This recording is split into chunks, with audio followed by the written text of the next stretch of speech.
bueno, he accedido a diferentes informes y la verdad es que me ha impactado mucho porque el ruido en el mar está aumentando debido a las actividades que el ser humano lleva a cabo, ¿no? en el mar, ¿no? Y por tanto hay muchísimos más barcos. Diariamente leía que hay más de 50.000 barcos de carga que transitan por el mar diariamente y que hay también pues muchas otras actividades que hacen que el ruido aumente y los efectos nocivos de ese ruido también, ¿no?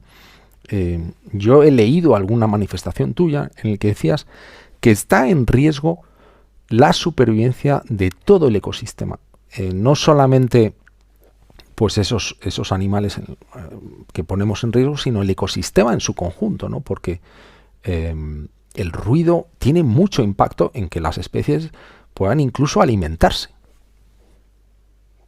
La cifra de 50.000 hoy ha pasado a ser el doble, son más de 100.000 100.000, ¿eh? Pues buques mira, comerciales a diario, y estamos hablando de solamente una categoría de estos buques, sin hablar de los pesqueros, evidentemente, y los buques que sabemos, los yates y otros barcos, ¿no?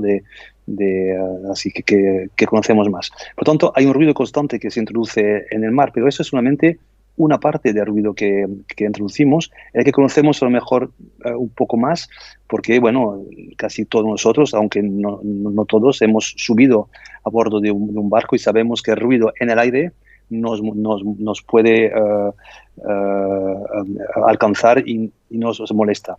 Lo que no sabemos es que el ruido de las hélices, el ruido de las salas de máquinas dentro del agua, producen un ruido que, por las propiedades del medio marino, debido a la salinidad, a la temperatura, a la presión, que es dependiente de la profundidad, pues esto hace que un sonido por debajo del agua tenga una velocidad de propagación 5 veces mayor que en el aire, 5 veces, tremendo. pasando de 340 metros por segundo a casi 1,5 kilómetros por segundo.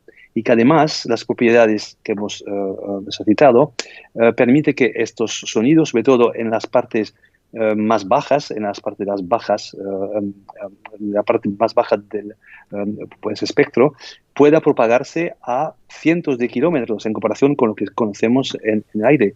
Por lo tanto, Es un dato introduciendo... tremendo, Michel. Cientos de kilómetros. Estamos hablando de... Bueno, si uno se pone a recorrer eso en coche, pues nos llevaría prácticamente una hora, ¿no? Más de una hora. O sea, que es tremendo.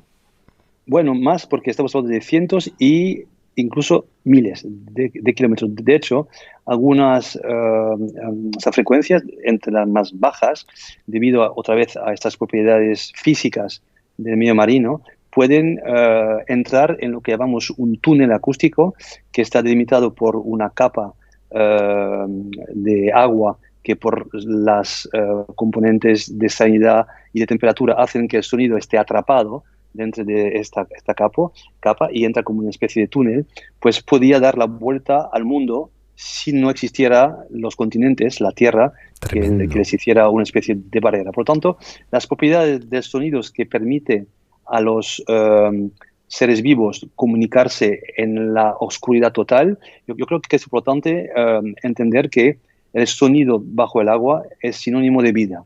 No lo hemos dicho hasta ahora, pero para que se entienda, la diferencia importante entre lo que conocemos como sistemas de comunicación en el aire y lo que conocemos o desconocemos como sistema de comunicación dentro del agua es que en el agua no existe luz, salvo a unos pocos metros de superficie. Claro. Los metros que conocemos como seres humanos podemos ver más o menos bajo el agua, más o menos, pero si alcanzáramos más de 50 metros, Sí. pues ahí es la oscuridad y no hablemos de cientos de metros por debajo del agua. Por lo De, tanto, la única manera de comunicar que tienen los seres vivos en el mar es el sonido. Si contaminamos este canal de comunicación, condenamos a estos seres vivos a un desequilibrio y a una muerte más o menos rápida.